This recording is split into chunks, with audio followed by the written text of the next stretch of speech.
Hello friends, स्वागत है आपका हमारे चैनल पर जिसका नाम है पृथ्वी स्टडी पॉइंट। क्लास है इंजीनियरिंग की। जो बच्चे पॉलिटेक्निक कर रहे हैं, ब्रांच उनकी मैकेनिकल इंजीनियरिंग है और बोर्ड है उनका बीटी यूपी लखनऊ, तो उन बच्चों के लिए ये वीडियो इंपॉर्टेंट होने वाली है क्योंकि हम इसमें मॉस जो सब्जेक्ट है मैकेनिक्स ऑफ सॉलिड उसके 20 इंपॉर्टेंट क्वेश्चन देखने वाले हैं। ये मॉस सब्जेक्ट के इंपॉर्टेंट क्वेश्चन बच्चों मैंने पहले भी प्रोवाइड कराए थे, लेकिन उनको काफ़ी टाइम हो गया है। इस बार मैंने कुछ क्वेश्चन चेंज कर दिए हैं। ठीक है, लास्ट 3 साल के पेपर 21, 22 और 23 के अगर बच्चों ने किसी ने देखे हों तो वो उनको देखेंगे कि 2021 के पेपर में तो न्यूमेरिकल आए थे मॉस में, 22 और 23 के पेपर में न्यूमेरिकल नहीं आए हैं। ठीक है, तो इन चीज़ों को ध्यान में रख के कुछ क्वेश्चन में चेंजेस किए गए हैं, तो आप इनको एक देख लीजिए। एग्ज़ाम आपके आने वाले हैं। ठीक है, कुछ बच्चों की तैयारियां पहले से ही करते हैं, कुछ अब पढ़ना स्टार्ट करेंगे। तो ये है कि आप ये वाले क्वेश्चन एक बार ज़रूर देख लें और इनको अपनी तैयारी में शामिल कर लें ताकि आप अच्छे से नंबर ले आएँ। ठीक है, तो सबसे पहला क्वेश्चन आ रहा है बच्चों, स्ट्रेस एंड स्ट्रेन कर्व प्रतिबल विकृति आरेख। ये बहुत इंपॉर्टेंट क्वेश्चन है, 2021 में ये पूछा गया था। ठीक है, तो इसको आप ज़रूर तैयार करें। उसके बाद देखिए टिप्पणी लिखने वाला क्वेश्चन है जिसमें छोटे छोटे पॉइंट मैंने 4 यहाँ पे लिखे हुए हैं। हुक का नियम, factor of safety, percentage elongation, deflection, stiffness, और भी इसमें जो परिभाषाएं बनती है बच्चों वो भी आप इसमें आप जोड़ लेना क्योंकि छोटी छोटी परिभाषाएं और ये पेपर में पूछता है। ठीक है, वो बदल बदल के कोई सी भी पूछ लेता है, तो इनको आप ज़रूर तैयार करें।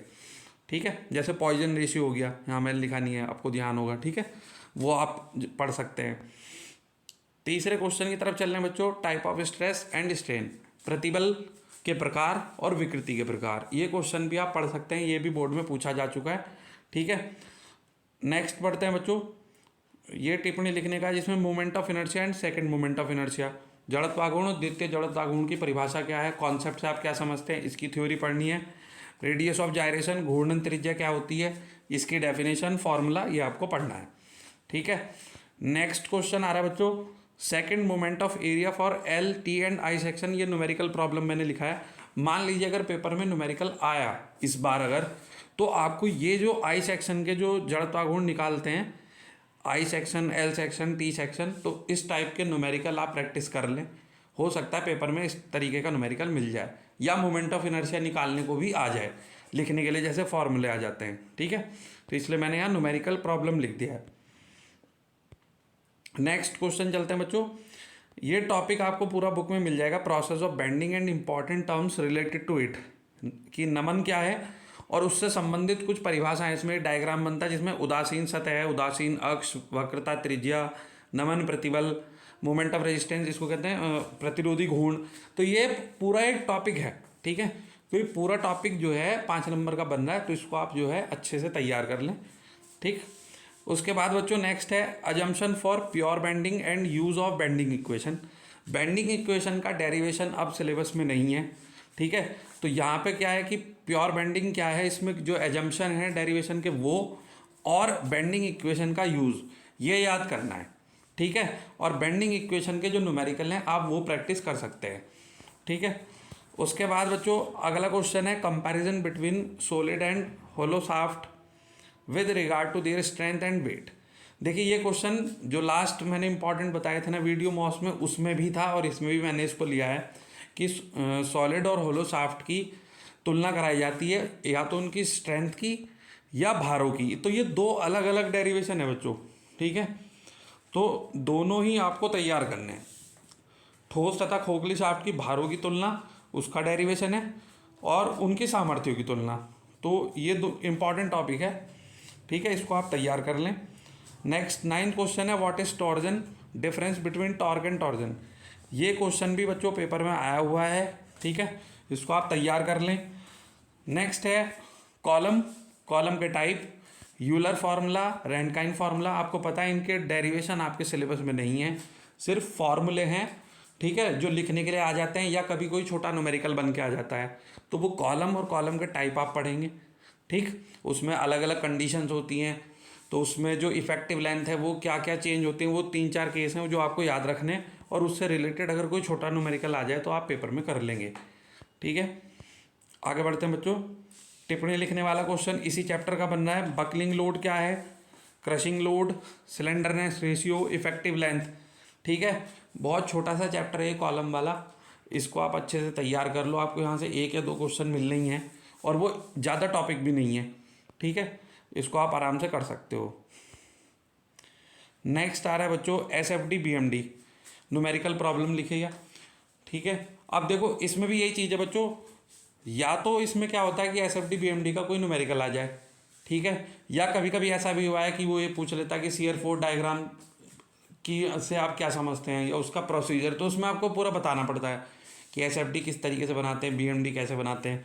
तो मतलब दोनों ही केस में आपको न्यूमेरिकल सॉल्व करना आना चाहिए, ठीक है, इसलिए मैंने न्यूमेरिकल प्रॉब्लम यहाँ पर लिख दिया है कि SFD BMD के न्यूमेरिकल आप प्रिपेयर ज़रूर कर लें, ठीक है, क्योंकि हो सकता है पेपर में आपको न्यूमेरिकल मिल जाए।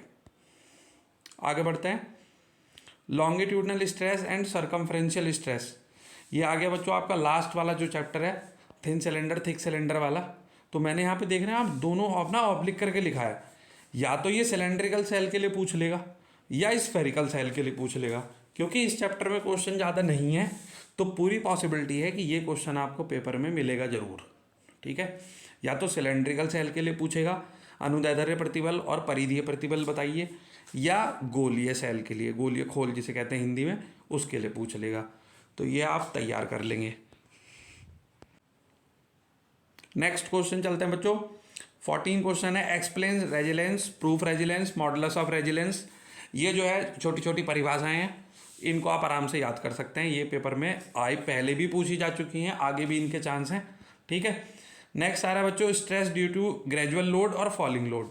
आपको पता है स्ट्रेस जो ये स्ट्रेन एनर्जी वाला चैप्टर है, तो वहाँ पे 3 केस हैं, ये ग्रेजुअल लोड और सडन लोड और फॉलिंग लोड। तो सडन लोड वाला डेरिवेशन जो है वो छोटा है, तो वो पेपर में बहुत रेयरली आता है, या तो ग्रेजुअली अप्लाइड लोड का डेरिवेशन पेपर में आ जाता है, या फॉलिंग लोड का डेरिवेशन जो है वो पेपर में आ सकता है। तो इनको आप तैयार करेंगे। 16 क्वेश्चन है बच्चों, ये भी इम्पॉर्टेंट है, बीम एंड इट्स टाइप और लोड एंड इट्स टाइप। ये मैंने क्वेश्चन लिया कि बीम और बीम के प्रकार, ठीक है, ये आप पढ़ेंगे कि सिंपल सपोर्टेड है, कैंटिलीवर है, फिक्स बीम है, कंटिन्यूस बीम है, जो भी टाइप लिखे हुए हैं ना वो पढ़ लेना, ये क्वेश्चन आ जाता है पेपर में। और बीम पर लगने वाले भार और उनके प्रकार, point load, UDL, varying load, ठीक है, ये सब चीज़ें हैं, ये आप अच्छे से पढ़ लेना बच्चों, डायग्राम बना के आराम से आप इनको तैयार कर सकते हो। नेक्स्ट क्वेश्चन है बच्चों, डिफाइन स्लोप एंड डिफ्लेक्शन और एक्सप्लेन सर्कुलर बेंडिंग। तो स्लोप और डिफ्लेक्शन की तो डेफिनेशन है, ये भी बोर्ड इसमें पूछी जा चुकी है। ये पिछले जो मैं बता रहा हूँ ना, पिछले 3 साल के पेपरों के ही पॉइंट ऑफ व्यू से आपको बता रहा हूँ, 21, 22 और 23, ठीक है। उसके बाद explain circular bending, circular bending का छोटा सा डेरिवेशन है, वो आप तैयार कर लेना। क्वेश्चन नंबर 18 आ रहा है बच्चों, टॉर्जन इक्वेशन। टॉर्जन इक्वेशन क्या है, डेरिवेशन आपका नहीं है, ठीक है। टॉर्जन इक्वेशन से रिलेटेड मैंने लिखा है न्यूमेरिकल प्रॉब्लम, तो टॉर्जन इक्वेशन के जो चैप्टर हैं वो आप न्यूमेरिकल कर लेना, ठीक है। अगर पेपर में न्यूमेरिकल आया तो यहाँ से न्यूमेरिकल आपको बन सकता है। मैंने न्यूमेरिकल उन्हीं चैप्टर के लिखे जहाँ के आने के चांस ज़्यादा हैं, ठीक है। Question number 19, concept of fatigue, creep and stress concentration. ये फर्स्ट चैप्टर का है बच्चों, टॉपिक वहाँ रह गया था कि फटीग क्या होती है, क्रीप क्या होता है, स्ट्रेस कॉन्सेंट्रेशन क्या होती है, इसको दूर कैसे करते हैं, ये टॉपिक आप तैयार कर लेना। और लास्ट क्वेश्चन है बच्चों, find maximum slope and deflection for the following case. तो आपको पता है स्लोप और डिफ्लेक्शन निकालने के ये क्वेश्चन सेम ही था बच्चों, पिछली वाली वीडियो में भी था, इस वाली में भी है। ये कुछ केस हैं, इन सभी केस में जो है बुक में ना वो डेरिवेशन है छोटे छोटे से, ठीक है, जिसमें हम जो है स्लोप और डिफ्लेक्शन निकालते हैं। तो इसमें से कोई सा भी एक केस जो है पेपर में आ सकता है, ये बताना थोड़ा मुश्किल है कि कौन सा वाला आ जाए। तो जो बच्चे तैयार कर सकते हैं वो इन सभी केस को तैयार कर लें, यहाँ से उनको एक क्वेश्चन जो है पेपर में मिल जाएगा, ठीक है।